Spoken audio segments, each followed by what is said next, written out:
राज ठाकरे जर मवियासोबत येऊ इच्छित असतील तर त्यांना कॉमन अजेंड्यावर काम करावं लागेल. मनसेला त्यांच्या आक्रमकतेला काहीसा लगाम घालावा लागेल अशी प्रतिक्रिया राष्ट्रवादी शरदचंद्र पवार पक्षाचे आमदार रोहित पवार यांनी दिली आहे. सोबतच आघाडीबाबतचा निर्णय हा वरिष्ठ पातळीवर होईल असंही त्यांनी सांगितलंय.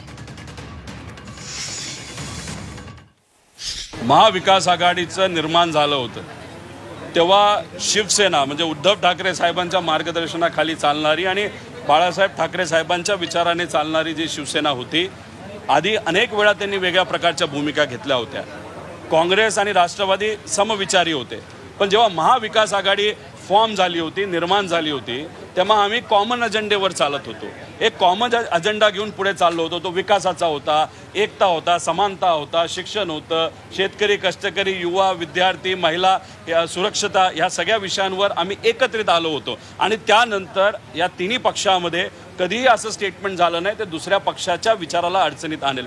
त्यामुळे आता राज ठाकरे साहेब जर उद्धव ठाकरे साहेबांबरोबर येत असतील आणि महाविकास आघाडीचा जर ते एक सदस्य बनण्याचा विचार करत असतील तर मग कॉमन अजेंडा त्यांना सुद्धा लागू होतो. तेव्हा त्या ठिकाणी द्वेष, मारामारी हे जे काही विषय असतील ते कदाचित त्यांना मागा ठेवून मराठी लोकांची अस्मिता, महाराष्ट्राची अस्मिता, विकास या मुद्द्यावर आपल्याला एकत्रित लढावं लागेल.